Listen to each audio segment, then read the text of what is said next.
agglomeration and knowledge externalities. They are the two most powerful externalities that economists have discovered. They arise from the clustering of economic activities, farms, households, and institutions.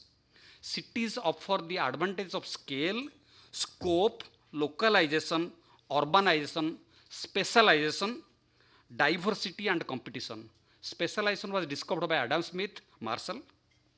Diversity and innovation was discovered by Jane Jacobs. Competition was discovered by Michael Porter. Cities combine localization, specialization, diversity, and Delhi is a diversity. Jamshedpur is a specialized city. Urban economists believe that specialization economies have got their limits, but you have to diversify. So the argument that cities should stop growing, I think that argument is outdated. It pains me when I hear in policy circle that migration should be controlled. Why? Migration is an exercise of free choice.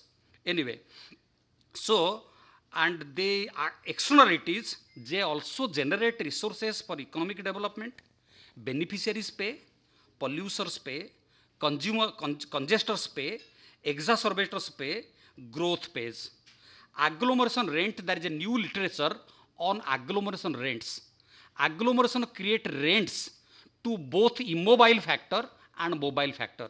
There is a series of articles starting with Krugman, so I have referred to that.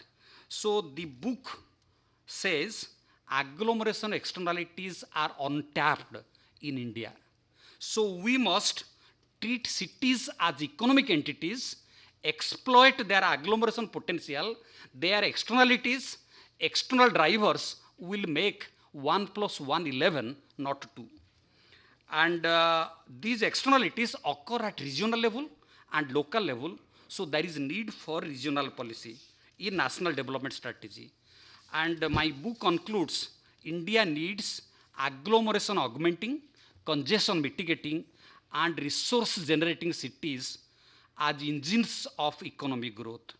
So we argued, actually India, there was 3 decades of argument that India was over-urbanizing. Actually, India is under-urbanized. So I have given a theoretical model with externalities that India is not over-urbanized, India is under-urbanized. There is a conflict between the urban planner and the national planner. There is a theoretical model from my thesis. The urban planner will always say city size to be reduced, but the national planner has to go beyond that. So that is based on the old model is based on weak theoretical and empirical foundations. So I have given the this book deal with chapter 1 deals with agglomeration externalities, chapter 2 deals with over-urbanization. Then I go to policy. Policy I have discussed about regional and urban planning, transportation land use integration, transit-oriented development, inclusionary zoning, rooting the strategy of urban financing in the development strategy. We are looking for urban financing outside the development model. That's why our master plans, they talk of planning but not financing. It has to be discovered within the planned framework. Then one chapter is devoted to urban land use as a resource, one chapter to institutional framework and governance. This chapter is from management theory, organization theory, theory of management, and the last chapter is on managing growth. So while recognizing that the cities, agglomeration in cities remain an untapped resource, the book is focused on policies aimed at reforming planning, financing, and governance. Chapter 1 deals with agglomeration. Chapter 2 deals with over-urbanization thesis, why it is wrong. Chapter deals with spatial planning. It calls for restructuring the current master planning model, which we borrowed from 1947 Town Planning Act of UK, which changed 20 times, we have not changed. So restructuring of the master planning model. Then the chapter 4 is on urban inclusion. The whole debate on right to the city. 70% of the urbanites are poor or low income. So the city planning must be inclusionary. Then chapter 5 deals with financing of city development. Chapter deals with land as a resource. Chapter 7 deals with institutional framework. Chapter 8 summarizes and gives a roadmap for reforms in urban governance, finance, and planning. The book is meant for urban planners, policymakers, researchers, and students of economics and planning at master's and doctorate levels with interest in urban economics, urban planning, public policy, urban management, and interdisciplinary research. I am once again thankful to Madam Ahluwalia. But for her, this book could not have come out. I first offered to her, Madam, we should do as a joint book. She said, no, you have done the work. You have to make it as your book. Thank you, ma'am.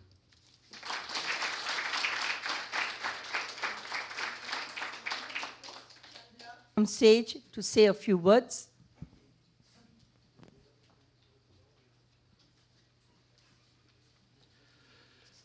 Dr. Ahluwalia, Dr. Mohanty, and dignitaries. It's a pleasure being here at this function where Dr. Mohanty's book was released. We started an association with Dr. Ahluwalia some time back, and I was taken in when, rather I was quite surprised when Dr. Mohanty mentioned rigor. And when we published her book, we realized that we needed to follow a rigor and to make the book better. So that was an experience working with her. So I'd like to, at this point in time, talk about SAGE. Next year, we'll be celebrating the 50th year of founding. Our founder is still alive. Her name is Sarah Miller. When she started the company, she said that SAGE should become a natural home for authors, editors, and societies. So we are trying to live up to her expectation. And in India, we were set up in 1981, and we have engaged with leading experts in social sciences and have been publishing books for some time now. So without, I mean, I don't want to say anything further, but it's been a pleasure working with Dr. Mohanty and Dr. Ahluwalia, and we look forward to publishing many more books from both and so many experts here. So thank you so much. Thank you, Chandra. Thank you, Dr. Mohanty. We'll now take a 15-minute break. You can continue to have your tea, move around, whatever you want, and then we'll start the next session. Thank you.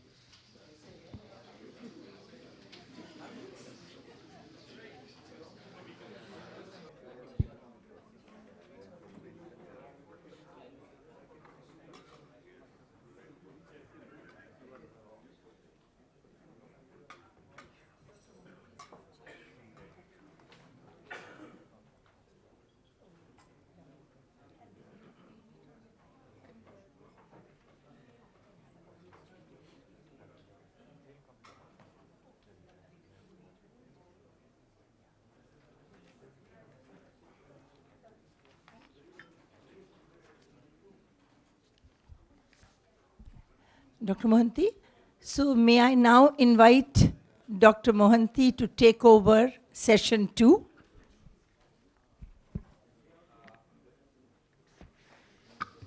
Thank you, ma'am. Before I invite Professor Abhay Pithe to present his theme, I wanted to tell all of you, repeat the Bahl and Linn principle of public finance. And we call it the golden rules of local public finance, which they themselves did not use the term, but we have been using. And the 4 principles which Professor Roy Bahl and Johannes Linn, and which are true even today across the countries, developed or developing countries. So the first principle is where benefits of public services are measurable and accrue to readily identified individuals in a jurisdiction, user charges are the most appropriate financing instruments. If you identify the benefits and the beneficiaries, so for example, water supply, water charges. Water charges are more efficient than water taxes. Local public services such as administration, traffic control, street lighting, and security, which are services to the general public in the sense that identification of beneficiaries and measurements of benefits and costs to individuals is difficult. They are most appropriately financed by taxes on local residents. Here comes the benefit taxes. Users pay if they can be identified. If they cannot be identified, the next base is the benefit taxes, for example, property tax for collective services, or motor vehicle tax for transport related services, roads, etc., where you can identify the car user, but you cannot put a toll in a city. The third principle is costs of services for which significant spillovers to neighboring jurisdictions occur, for example, health, education and welfare, should be financed substantially by state or national intergovernmental transfers. For example, poverty alleviation. There is certainly a case for the state government or the central government to finance.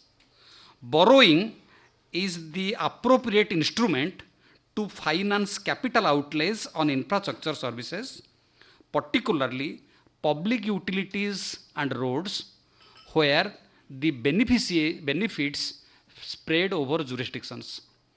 I strongly feel if we apply the four principles, one can design a metropolitan or urban public finance system anywhere, including India. With this, I will request Professor Abhay Bhite to make his presentation.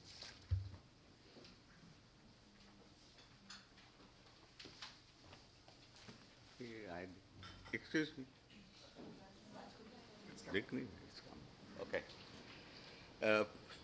Thank you, Mr. Mohanty. And first of all, let me just say what a great honor and privilege it is for me to be in this particular room, especially in the presence of Professor Roy Bahl and Johannes Linn, and of course, Dr. Ishajar Ahluwalia and others. It's not every day that a Bombay professor is called to the Delhi Sultanate. So I'm particularly happy. Let me, since I saw how hard a taskmaster Isha is, that I've been given 20 minutes, so give me a heads up 5 minutes to the end, though I don't think you'll need that. I'll jump into the presentation without telling you what it is about. So first of all, I'm feeling like that wag, you know. I wanted to say so many nice things, and that fool of Shakespeare has already said them all. Already, as I come, and this is the first session, so in a sense, I pity the later people, because what are they going to talk which is new, which is not already spoken in the morning? But developing countries are urbanizing, and most importantly, what it requires is a mindset change. That's the thing. Especially in India, the trend, somebody mentioned 32% urban. Look at the World Geography Report, which already claims that it is 60% urban. And one of the main things we find in the 2011 census is that this huge growth of census towns, and for the reasons mentioned already, why is it that we our politicians tend not to call themselves urban and be administered urban and so on. So they want to continue to call them rural. The Urban Review of 2013 talks of the nature of urbanization that's happening at the distances from the primate big cities, where all the census towns and first-tier cities are coming up. And the main point, which was made again earlier, that metropolitan regions are seats of economic densities and economic drivers and call for huge investments. The metro regions play a disproportionate role in the